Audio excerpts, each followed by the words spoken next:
안녕하세요. 올랜도 킴입니다. 오늘은 아이온큐와 양자 주식에 관해서 한번 알아보는 시간을 갖도록 하겠습니다. 자, 먼저 오늘 양자 주식을 한번 보게 되면 아이온큐 있죠. 한 2.17% 상승했습니다. 아이온큐는 상승했는데 나머지 주식들은 거의 다 하락을 했죠. 그 중에서도 우리가 봐야 될 것이 퀀텀 컴퓨팅이 한 13.15%나 많이 하락을 했다. 그렇다면은 퀀텀 컴퓨팅이 하락했던 이유가 어디 있느냐? 즉 5억 달러 정도를 갖다가 신주 발행하면서 유상증자하겠다. 자, 그로 인해서 주가가 많이 하락을 했죠. 그렇다면 이것이 13.15%가 과연 지금 이제 희석률하고 똑같이 되는지도 한번 알아봐야 되겠죠. 그래서 요걸 한번 보시게 되면 기존에 퀀텀 컴퓨팅에 발행된 주식수는 1억 5,900만 주 정도 되고 있습니다. 근데 이번에 신주로 발행한다는 주식수가 2,600-800만 주 정도 되고 있죠. 2,680만 주.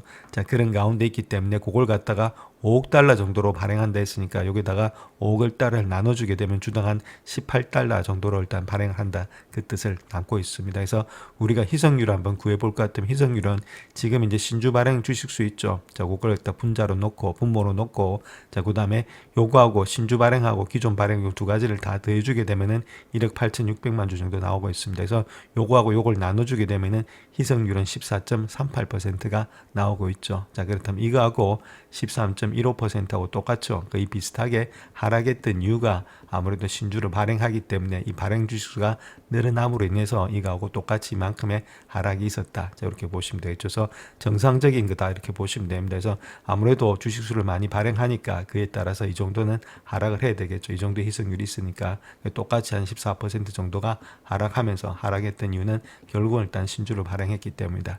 자, 근데 우리가 여기서 봐야 될 것이 저번에 일단 아이온큐 같은 경우는 희석률이 없었습니다. 이렇게 해도 이런 것들이 일어나지 않고 도리어 주가가 더 많이 급성장했죠. 그러니까 이런 것들이 다르다는 겁니다. 자, 그렇다면 그 다른 원인도 한번 찾아봐야 되겠죠. 그래서 현재 모습 속에서 요번에 14% 정도 하락했던 이유는 14%의 희석률이다. 즉 말해서 주식을 많이 발행했기 때문에 이런 것들이 하락했다. 그런데 아이온큐는 이런 거 없이도 주가는 계속해서 상승했다. 다른 점이 뭔가? 자, 그런 것들도 찾아내야 됩니다.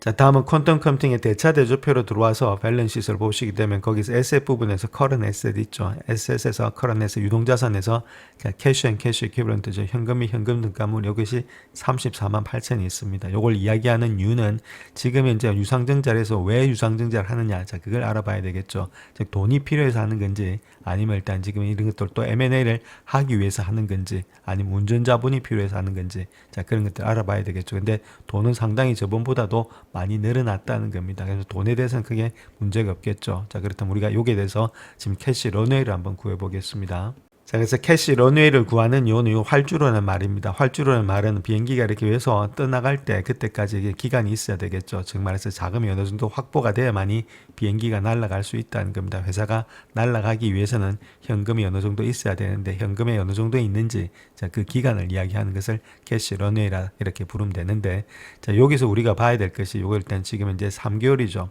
요거는 3개월 동안 일어났던 거고 요건 6개월 동안 일어났던 겁니다. 그래서 손익계산서 인컴 스테이트를 보고 있다. 이렇게 보시면 되는데 그래서 뭐 매출가고 매출액 원가 이런 거 다 빼고 나서 로스 프롬 오퍼레이션 있죠. 영업 활동을 통해서 번 로스가 일어났다는 겁니다. 이게 안 일어나고 로스가 만 171 정도 되고 있죠. 자, 그렇다면 요건이 3개월 만에 일어난 거니까 1년을 하면은 4를 곱해주게 되면은 4만 정도가 되겠죠. 4만 정도가 1년 동안에 지금 로스다. 이렇게 보시면 됩니다. 제가 로스 프롬 오퍼레이션을 통해서 요까지 이렇게 줄을 끊었는데 요것이 어버브 더 라인이고 이게 빌로우 오브 더 라인, 빌로우 라인이다. 이렇게 보시면 되는데 영업 활동을 통해서 번 돈은 이렇게 되고 있고 영업 활동을 통해서 잃은 돈이 이렇게 되고 있죠. 그 밑에는 영업 활동하고는 상관이 없습니다. 자, 그래서 여기에서 보시게 되면 페어 밸류라고 되어 있죠. 페어 밸류가 체인지 됐다. 이건 공정 가치가 매년마다 왔다 갔다 하기 때문에 요번에 이것 때문에 상당히 많이 일단은 하락폭이 많았습니다. 로스가. 자, 그런데 이런 것들은 일단 단순하게 지금 영업 활동하고 관련된 것이 아니기 때문에 빼주고 요거만 가지고 이야기를 하면 됩니다. 그런 가운데 때문에 한 달에 1년에 드는 비용이 한 4만이죠. 자, 그런데 아까 보셨듯이 캐시는 이 정도 가지고 있었다는 겁니다. 34만 8천. 그래서 1년 동안 이걸 빼주게 되면은 한 30만 8천 정도가 돈이 남죠. 그럼 이 돈 한 7년 정도를 쓸 수 있는 돈이라는 겁니다. 4만에서 30만 8천이니까 뭐 6년 4, 6, 24에다가 4, 7, 28 하면은 7년 정도 이상을 쓸 수 있는 돈을 가지고 있다는 거겠죠. 그래서 돈이 모자라서 지금 이제 아무래도 5억 달러에 지금 유상증자를 한 것은 아니다. 이런 것들을 알 수가 있겠죠. 이 정도로 일단 견딜 수 있으니까. 그래서 이 이번에 자금 조달은 상용화를 더 빨리 진행하고 전략적인 기업 인수 이런 것들을 하기 위해서 했던 것이다. 이렇게 보시면 되겠죠. 그렇다면은 여기서 다른 것들이 전략적인 기업 인수도 아이온큐도 마찬가지로 하려고 지금 이제 자금 조달해 가지고 계속해서 부피를 키우고 있었죠. 자, 그럼에도 불구하고 희석은 도리어 계속해서 주가는 더 많이 상승했고 얘는 도리어 주가가 희석한 만큼의 14%가 주가가 하락했다는 겁니다. 똑같은 전략적 기업 인수인데 얘는 가고 얘는 하락했다. 즉 말해서 얘 쪽에 더 많이 사람들이 지금 이제 기업 쪽에서 더 많이 좋게 보고 있다. 그 뜻을 보고 있겠죠. 그래서 이런 것들을 통해서 14% 하락. 그래서 전략적인 인수 똑같은 인수고 똑같은 지금 이제 아무래도 희석률이 나타나고 있는데 하나는 14% 마이너스 하나는 뭐 도리어 주가가 더 올라가는 그런 입장들. 그랬던 이유는 아무래도 아이온큐에다가 더 많은 점수를 주고 있는 것이 아니겠는가. 자, 그렇게 알 수가 있다는 겁니다. 자, 오늘 아이온큐 주가 상승의 원동력은 라일리 스큐리티 있죠. 자, 그렉 앨리스 이 사람이 일단 75달러에서 100달러로서 바이든급을 줬다는 겁니다. 오늘 날짜로서 그것 때문에 주가가 좀 상승했다. 이렇게 보시면 되겠고 저번에 데이비드 윌리엄스하고 퀸 볼턴은 제가 저번에 말씀을 드렸죠. 이건 80불까지 올렸고 자, 데이비드 윌리엄스 저번에 55불에서 지금 이제 75불로 또 올렸습니다. 이것이 9월 17일자로 저번에 55불이었었는데 이 사람도 바이든급 주고 있다. 자, 그런 가운데이기 때문에 거의 다가 75불 이상은 다 주고 있다. 이렇게 보시면 되겠습니다. 자, 그렇다면 랄리 애널리스트가 75달러에서 100달러 상향 조정했는데 자, 그랬던 이유에 대해서 한번 알아봐야 되겠죠. 그것은 양자 세계회의 즉 퀀텀 월드 컨그레스 이후에 그걸 보고 난 이후에 상향 조정했다. 그렇게 밝히고 있는데 특별히 리서치 로트를 보게 되면은 양자 산업의 기술이라든지 상업적인 발전 속도가 이전의 긍정적인 전망을 갖다 훨씬 더 앞지르고 있다. 자, 그렇게 이야기를 하고 있죠. 즉 말해서 이 사람들도 75불을 주고 있었습니다. 보통 법은 50불 정도 주고 있었는데 이렇게 후하게 주고 있음에도 불구하고 이것보다도 훨씬 더 긍정적인 전망이 앞지르고 있기 때문에 이 가격을 주고 있다. 그 이야기를 하고 있죠. 또한 에너지부 산하의 국립연구소 있죠. 이런 것들의 첨단 기술 개발이 과학적 개발에서 상업적 개발로 전환되고 있다. 즉 말해서 연구소로 나와서 실질적으로 돈이 되고 있다. 그 이야기를 하고 있습니다. 그래서 과거에 첨단장 기술했던 기술이 통합된 역량이라든지 상업성을 향해서 빠르게 발전하고 있다는 증거가 있다. 자, 그것 때문에 목표 주가를 올렸다. 자, 그런 식으로 이야기하고 있습니다. 그렇다면 정말로 일단 매출 이런 것들이 정말 일어나는지 계속해서 우리가 관찰을 해야 된다. 저렇게 말씀드립니다. 자, 그렇다면 우리가 요 네 종목이 있죠. 아이온큐, 리게티, 그다음 퀀텀 컴퓨팅이라든지 디웨이브 이런 것들 중에서 아이온큐를 택하는 이유가 있어야 되겠죠. 여기 보시게 되면 마켓은 20빌리언에서 다른 데보다도 한 2배 정도 많다. 자, 그 다음에 인플로이도 여기 407명으로서 다른 데보다는 좀 많다. 저렇게 보시면 되겠죠. 그 다음에 월가의 애널리스트들이 일단 마크하는 것들 한 8명, 여기는 10명이니까 조금 디웨이브 쪽에 월가 쪽에서 좀 많이 지금 이제 사람들을 보고 있다. 이런 것들 우리가 아실 수가 있습니다. 이번 YDT 기준으로 했을 때 수익률이 많은 주식이 있죠. 그거는 일단 디웨이브가 좀 많다. 이렇게 보시면 되고 아이온큐가 한 72% 정도 되고 있다. 이렇게 보시면 되는데 그 다음 팩트의 그레이드를 보시게 되면은 밸류에이션은 거의다가 안 좋은 모양이 있죠. 자, 이게 안 나니까 그 다음에 성장도 거의다가 조금은 좋은 모양이 있다. 근데 아이온큐보다는 성장은 조금은 디웨이브가 좋은 쪽으로서 A 플러스를 받고 있다. 이렇게 보시면 되고 나머지는 거의다가 비슷하니까 우리가 여기서는 알 수가 없습니다. 자, 다음 밸류에이션을 볼 건데 이 두 가지를 한번 보겠습니다. 첫 번째가 EV셀 포월드 있죠. 요거 보고 있고 그 다음 PS 레이쇼는 막대 그래프를 통해서 한번 보겠습니다. 자, 아이온큐를 보시게 되면 여기서 223배죠. 자, 그런데 리게티가 1000배가 넘어가고 있고 퀀텀 컴퓨팅도 8000배가 넘어가고 있다. 너무 많이 올라가 있는 상태 있죠. 자, 반면에 디웨이브는 342배니까 훨씬 더 저평가되어 있다는 겁니다. 그렇다면 우리가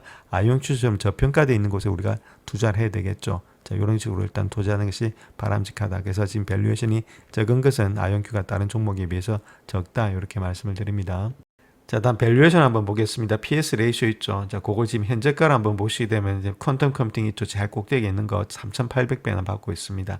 자, 그만큼 지금 이제 매출 대비해서 배수를 많이 받고 있다는 거죠. 아무래도 이거는 적자 기업이니까 매출 대비해서 어느 정도 배수를 받고 있느냐, 그게 중요하겠죠. 그 다음 리게티는 720배, 그 다음에 디웨이브가 503배, 그 다음 알킷이 178배, 그 다음 아이온큐가 158배로서 가장 일단은 적게 받고 있다는 겁니다. 그래서 저평가되고 있는 것이 현재 모습에서 아이온큐가 되지 않겠나. 자, 그렇게 보여주고 있죠. 자, 그런 가운데이기 때문에 다른 주식보다는 훨씬 더 저평가되어 있다. 그 다음에 매출도 많다. 자, 그렇다면 우리가 아무래도 투자할 곳은 1등 기업에다가 투자해야 되지 않나. 자, 그렇게 말씀을 드립니다. 자, 그 다음 또 중요한 것이 성장성인데 그걸 한번 비교해 보겠습니다. 1년치 포월드 기준으로 한번 보겠고 그 다음에 3년, 5년으로 봤을 때 우리가 어떻게 되고 있는지 한번 보겠습니다. 그래서 1년치를 봤을 때는 아이온큐는 98% 38%, 리게티가 20%, 퀀텀 컴퓨팅이 79%, 반면에 일단 디웨이브가 63%에서 여기도 아이온큐가 상당히 많죠. 그 다음에 3년 동안의 연평균 성장률은 여긴 100%가 넘어갑니다. 여기는 도리어 마이너스고 여기는 39%,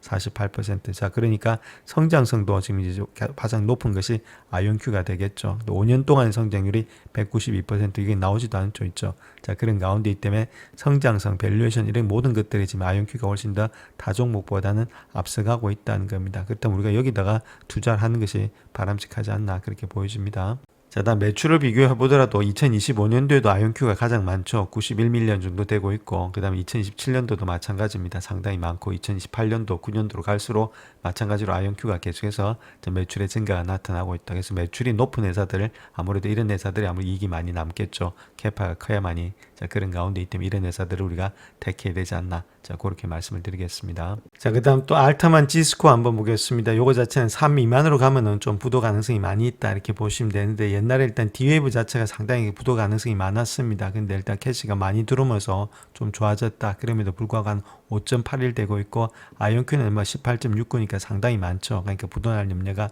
거의 없다. 이렇게 보시면 됩니다. 그렇기 때문에 지금 이제 증자를 많이 하는 이유는 결론적으로 봤을 땐 M&A 때문에 하고 있다. 이렇게 보시면 되고, 얘가 증자를 많이 했던 이유는 M&A보다는 살기 위해서 했다. 자, 그렇게 우리가 보시면 되겠습니다. 자, 그래서 요 차트를 한번 보시게 되면 캐시 앤 쇼텀 인베스트먼트 있죠. 그래서 여기서 이제 요게 아이온큐입니다. 요게 아이온큐고, 요거 자체가 일단 D웨이브다 이렇게 보시면 되는데, 자, D웨이브가 좀 요번에 많았죠. 요번 분기 때 상당히 많이 돈을 끌어모았다는 겁니다. 아이온큐보다. 자, 그랬던 이유는 자기들이 살기 위해서 이렇게 하는 거지. 이거 자체가 뭐 M&A 이런 것 때문에 한 건 아니다. 그래서 알타만 지스코가 지금 5가 돼 있다는 거겠죠. 그래서 상당히 많이 돈이 들어왔는데, 돈이 들어왔던 목적은 아이온큐 같은 경우에 있어서는 M&A, 얘들은 자기의 지금 살기 위한 목적을 위해서 돈이 들어왔기 때문에 돈의 성격이 조금은 다르다. 이렇게 말씀을 드립니다.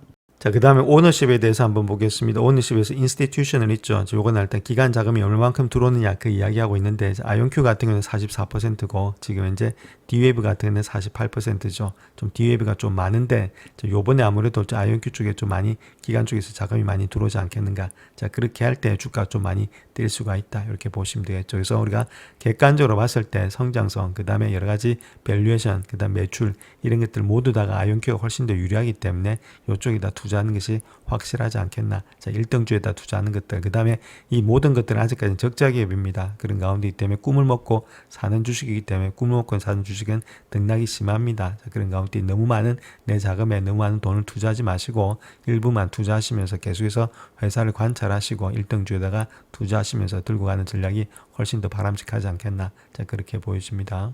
영상을 끝까지 시청해 주셔서 감사합니다. 영상이 도움이 되셨다면 구독과 좋아요 부탁드립니다. 감사합니다.